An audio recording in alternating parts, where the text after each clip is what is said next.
Imagine, if you will, the sound of ancient trees snapping like dry twigs, the ground trembling beneath your feet not from an earthquake, but from something hungrier, weighing in at a staggering 200 kilograms each. Two grotesque, insatiable phantoms descend upon a quiet village, driven by a gluttony that defies the laws of the living.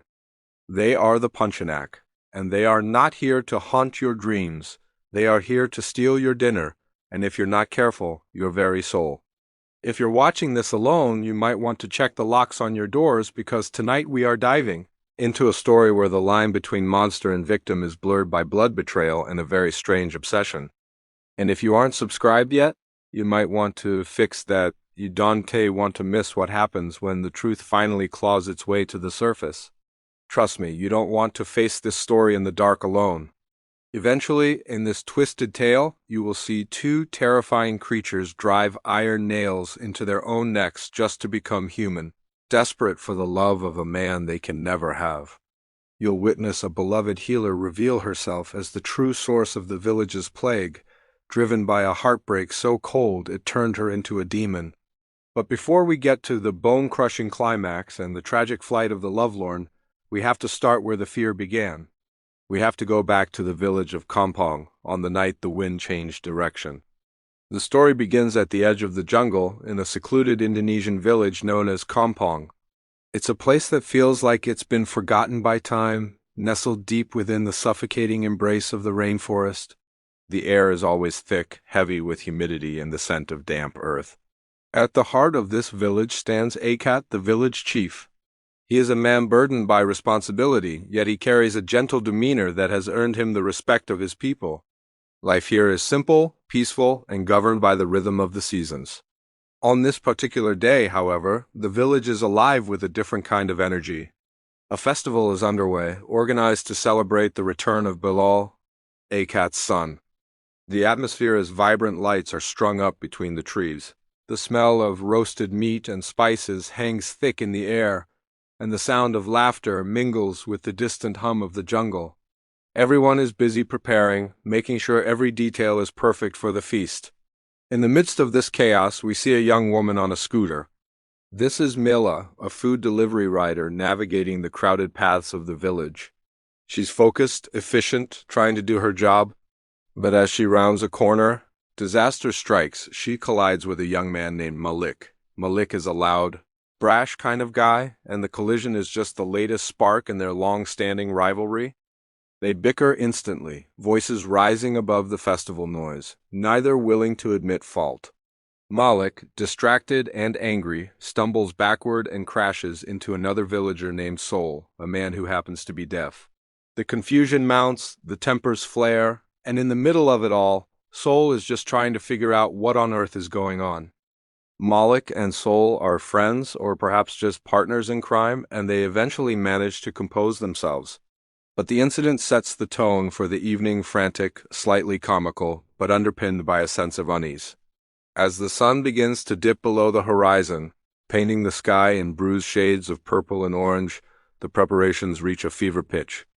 The food is laid out on long tables, steaming and fragrant. Malik and Sol, now calm enough to be curious, approach Akat with a question. They ask why this festival is being held before Bilal arrives home. Usually such celebrations happen after the return. Akat, with a benevolent smile, explains his reasoning. Bilal is coming from a long way off, traveling through dangerous territory. The feast is an offering, a prayer for his safe passage. He wants to fill the bellies of the villagers so they have the strength to pray for his son. It's a superstitious gesture, born of a father's anxiety. Malik and Sol, practical as they are, try to argue with him. They tell him it's bad luck, that he should wait. But Akat is the chief, and his word is law. He dismisses their concerns, turning his attention to the distribution of the food. It is at that exact moment that the atmosphere shifts. You can feel it. The air grows suddenly cold, biting through the tropical warmth. A wind picks up, unnatural and fierce, whipping through the village square. It's not just a breeze. It's a violent force tearing at decorations, extinguishing lanterns, sending debris flying. The lights flicker erratically, plunging the square into moments of terrifying darkness before sputtering back to life. The villagers freeze. The laughter dies in their throats. They look around, eyes wide, searching for the source of this sudden fury. And then they see them. From the shadows of the jungle, two massive figures emerge. They are Puntianak female vampires from Indonesian folklore, twisted spirits of women who died in childbirth. But these two are unlike any legend you've ever heard. They are grotesquely obese, their flesh hanging in heavy folds, weighing at least 100 kilograms each, maybe more. They waddle rather than float, their movement heavy and ground-shaking. Their faces are contorted into permanent, mocking grins, their eyes glowing with a malevolent hunger. The villagers don't wait to see what happens. Survival instinct kicks in. A scream tears through the night and then chaos. People scramble, knocking over tables, spilling food, running in every direction. They abandon the feast. They abandon their dignity, driven by a primal terror. In moments, the square is empty, save for the two monsters and the untouched feast. Milady and Mayon, that is what these creatures are called, stand amidst the ruins of the festival. They look at the food, then at each other, and let out a sound that is half laughter, half growl. They don't care about the people. They only care about the food. The next morning brings no relief. The sun rises over a village that feels like a graveyard. Fear has settled over Kampong like a thick fog. The villagers have gathered at Akat's house, seeking refuge and answers. They huddle together, whispering, their faces pale and drawn. The reality of their situation is sinking in. They are trapped in a village with two 200-kilogram monsters that have a taste for human blood and an insatiable appetite. Akat sits at the head of the room, looking older than he did the day before. The weight of leadership is crushing him. He doesn't know what to do. His usual wisdom feels useless against creatures of myth and nightmare. In the corner of the room, Malik is staring at the floor, his mind racing. Suddenly, his eyes widen in recognition. He speaks up, his voice trembling slightly. He tells the gathered crowd that he knows one of them. He recognizes Milady. He explains that she used to haunt his previous village. She was a terror then too, obsessed with food, music, and dancing. It took everything Malik and his former neighbors had just to drive her away. Hearing this, the realization hits the room like a physical blow. It's bad enough that there is one Puntianak, but now there are two, and one of them has brought a partner. Akat looks at Malik, desperation in his eyes. He asks what they did. How did they survive? Malik explains that they managed to trick her, to drive her out, but it was a struggle. And now, with two of them, the stakes are higher. The villagers realize that no amount of locked doors or windows will keep them out. These are spirits. Walls mean nothing to them. And worse, if they get hungry again, they won't just steal food. They will hunt people. We cut to a scene later that day. A young woman is sitting in her kitchen, terrified. She had left a meal out on the table, and now it's gone. In its place, a single, long white hair lies on the tablecloth. Proof that the beast was there, inches from where she sleeps. The dread is suffocating. Back at Akat's house, the tension is thick as smoke. Akat is pacing, his mind frantically searching for a solution. Malik is there too, his face dark with a sudden bitter realization. It dawns on him that he ran from this nightmare in his old village only to have it follow him here. He brought Milady to these people. The guilt is a bitter taste in his mouth. He feels like a coward, and the silence in the room feels like an accusation. The silence is broken by a commotion outside. A young man enters. It's Minhu, Akat's son. But he isn't alone. He is with his friends, and he is laughing, looking carefree. The contrast is jarring. The villagers stare at him. Minhu is handsome, strikingly so, with features that suggest a mixed heritage. His mother was Korean, giving him a look that stands out in the village. He is the reason for the celebration that turned into a disaster. Seeing the gloom on everyone's faces, Minhu's smile fades. He asks what's wrong. Akat, seeing his son safe, feels a surge of relief, but it is quickly swallowed by the situation. He tells Minhu about the Puntianak. He tells him about the terror gripping the village. But Minhu, perhaps naive or simply bold, doesn't react with fear. He reacts with a plan. He tells his father that he has an idea. He looks at Malik and says, "We trap them tonight. Minhu's plan is simple but risky. The Puntianak, specifically Melati, loves food and music. If they can lure them in with a feast and distract them with loud music, they might be able to trap them. Malik admits that it was actually his idea originally, but seeing the fear in the villagers, he had hesitated. Now, with Minhu taking the lead, the plan takes shape. Night falls again, heavier and darker than the night before.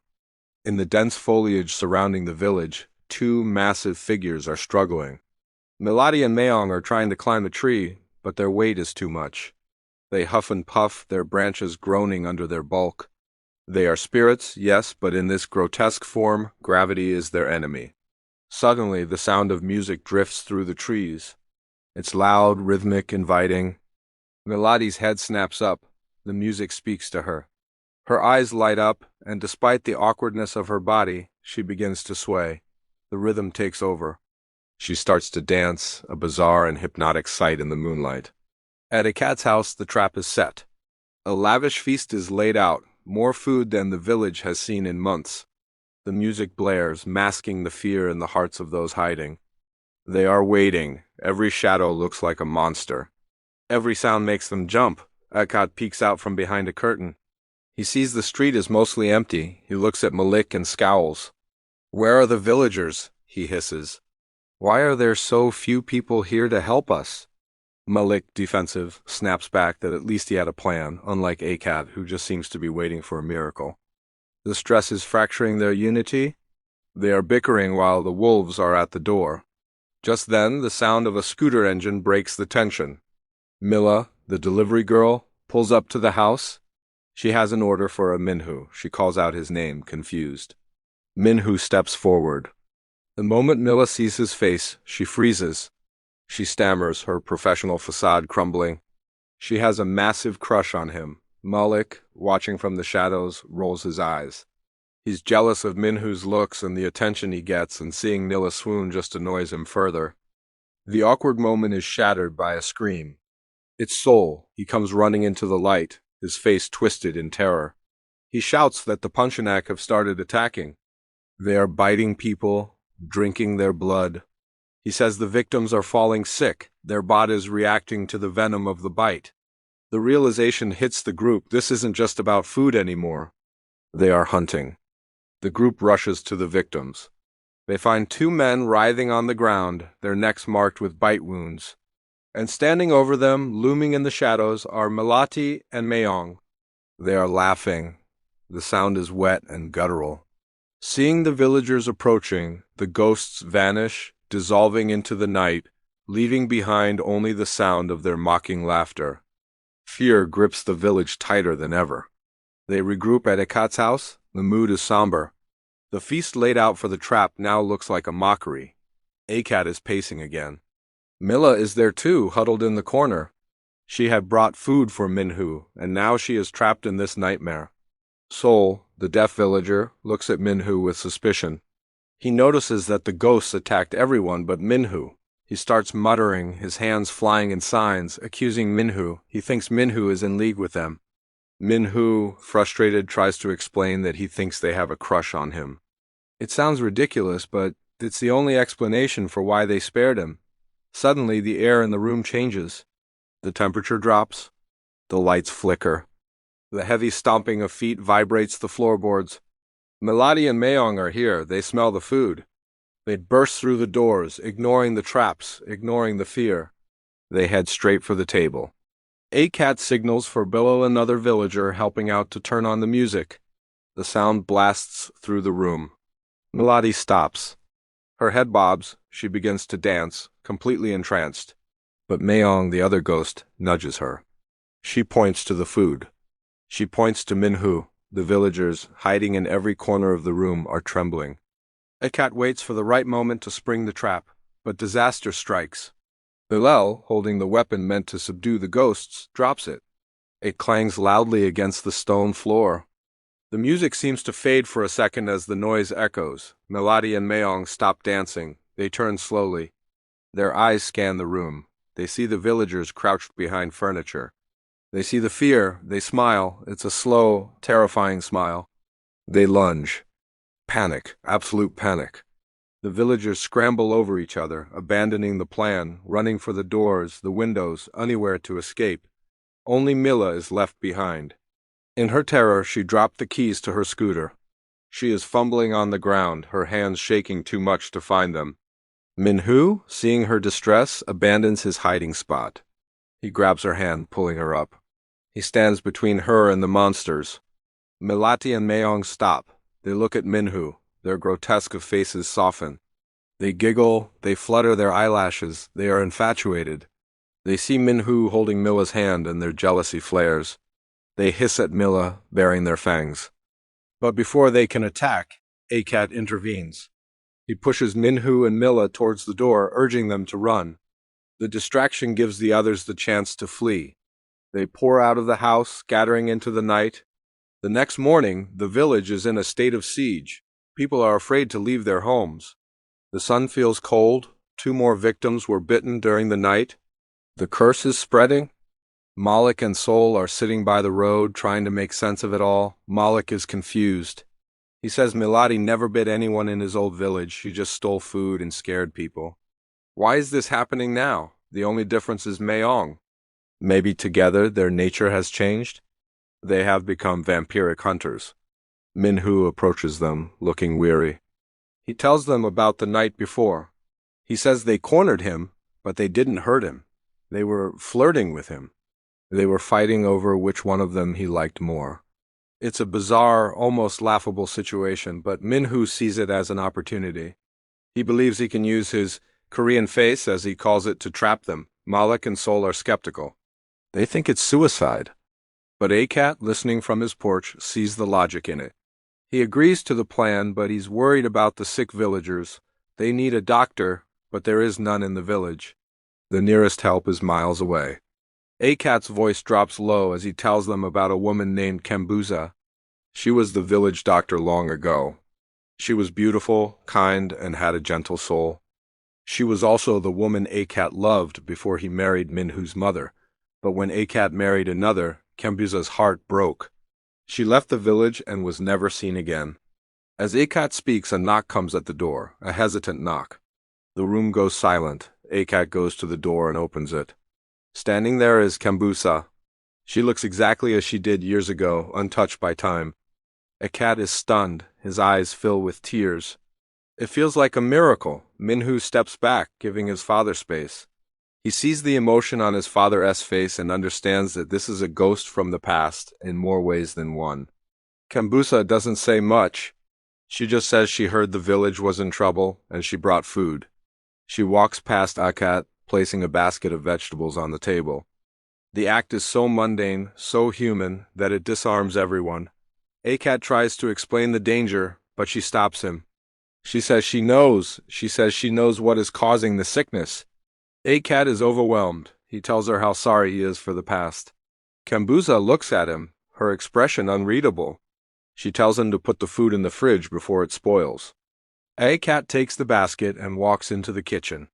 He's only gone for a moment, but when he comes back out, just vanished.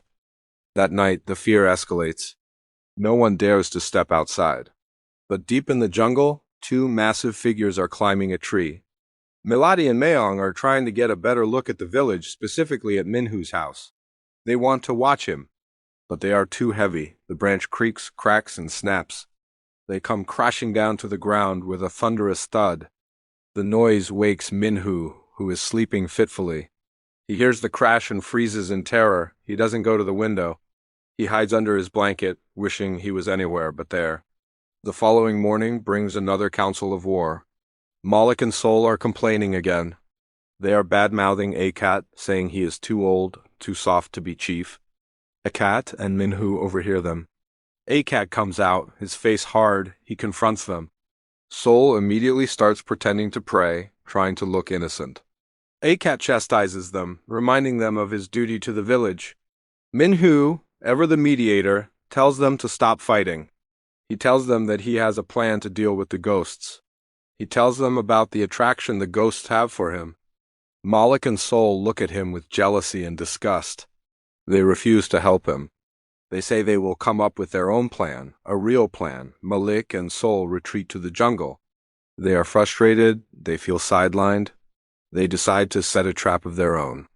They find a clearing and set up a large plate of food. Underneath the plate, they rig a net, a simple snare trap. It's a basic plan, but they are confident. They hide behind a bush, waiting. They tell Bilal to watch the food, to signal them when the ghosts arrive. Bilal sits there, staring at the food. Hours pass, nothing happens. Bilal starts to get bored. He thinks, this is a trap. They won't come here, so he decides to take a nap. He leans back against a tree and closes his eyes. Meanwhile, in the village, Melody and Mayong are walking. They are talking, or rather, bickering about Minhu. They are both convinced he is in love with them. They argue over who is prettier, who he would choose. As they walk, they smell something delicious. They stop. In the clearing, the plate of food sits steaming in the moonlight.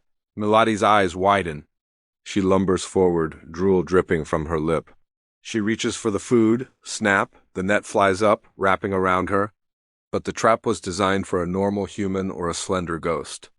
Melody is 200 kilograms of sheer bulk. The net strains, the ropes groan and then snap, the net breaks. Melody isn't even trapped. She just stands there, wrapped in a useless mess of rope, while Mayong laughs uncontrollably. They eat the food anyway, giggling at the human stupidity. Bilal sleeps on, unaware. A little later, Malik, Sol, Akat, and Minhu arrive at the clearing. They are confused. Bilal is still asleep. The food is gone. The net is broken. Malik kicks Bilal awake. Where are they? What happened? Bilal rubs his eyes. He doesn't know. He didn't see anything. Malik and Sol are devastated. Their plan failed. Minhu looks at his father. It's up to me, he says. I have to seduce them. I have to get close enough to stop them. That night, Minhu puts the plan into motion. He stands on his porch, waiting. He doesn't have to wait long. Melody and Mayong appear. They flutter their eyelashes. They profess their love. They start dancing awkwardly, trying to impress him. Minhu feels sick with fear, but he plays along. He smiles. He invites them in.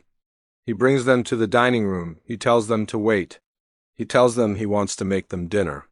He signals his father. Akat and the villagers are hiding in the shadows, weapons in hand. Minhu walks the ghosts through the house, stalling for time, but the ghosts are impatient. They start wandering. They wander into the room where Kambuza had been standing earlier. They sniff the air. They smell something strange. They smell death. Suddenly, Kambuza steps out of the shadows. But she isn't the gentle doctor anymore. Her face is twisted. Her eyes are solid black. She floats a few inches off the ground. This is her true form. She is the mastermind. She reveals the truth. She tells them she is the one who has been biting the villagers. She became a Puntianak years ago after she died in an accident fleeing the village, broken-hearted over Akat. She has been waiting, plotting her revenge against Akat and his village. Melody and Mayong were just convenient scapegoats, fat monsters easy to blame. Kambuza laughs. It's a sound that chills the blood. She tells them she has been poisoning the villagers to frame the lovers. Now she is going to kill them all. Melody and Mayong are terrified. They might be monsters, but they are no match for an ancient, vengeful spirit. They back away. But Minhu steps between them and Kambuza. He sees the terror in their eyes and realizes they aren't evil. They are just hungry and lonely. He stands his ground. In that moment, Malik and Sol burst into the room, followed by the villagers. They see Kambuza in her full glory. They panic. The chaos returns. Kambuza attacks, her movements too fast to track. She throws people aside like ragdolls. In the chaos, Minhu grabs Melody and Mayong. The nail, he shouts. Malik said a nail in the neck will make you human. Do it now. Melody and Mayong look at each other. They look at Kambuza, who is tearing the room apart. They make a choice. They grab heavy iron nails from the debris. With a shared look of determination, they drive the nails into their own necks. The transformation is gruesome but instantaneous. Their ghostly flesh ripples and shrinks. Their fangs retract. Their skin turns smooth and pale. In moments, standing before them are two beautiful human women. They are exhausted, weak, but they are human again. Kambuza screams in rage. She has lost her scapegoats. She turns her full attention to Minhu. She lunges. Minhu braces for death, but suddenly a heavy force slams into Kambuza. It's Melati and Mayong. They may be human now, but they still possess the strength of their rage. They tackle Kambuza, knocking her to the ground. They pile on top of her, their combined weight pinning her down. The villagers watch in awe. The monsters they feared are now fighting for them. Kambuza struggles, screeching, her nails clawing at the wooden floor, trying to fly away. But the weight of the two women is too much. She is trapped. In the back of the room, Sol is cowering. He sees the struggle. He remembers his prayers. He doesn't know what else to do. He falls to his knees, clasping his hands together, and begins to pray. He prays for the earth to hold her. He prays with all his heart. His faith, pure and simple, acts as a grounding spell. Kambuza feels her connection to the spiritual plane sever. She is dragged down, fully onto the floor. She can't fly. She is mortal. Melati and Mayong, seeing their chance, push down with everything they have. The air is knocked out of Kambuza's lungs. Her body goes limp. She stops moving. The evil spirit is crushed, quite literally, under the weight of love and redemption. The room falls silent. The villagers slowly emerge from their hiding spots. They look at the two women, then at the body of Kambuza. They look at Minhu. They realize the truth. The heroes weren't the chief or the brave young men. The heroes were the monsters they feared. Akat walks over to Minhu and hugs him. He weeps. He apologizes for the past, for bringing this curse upon them.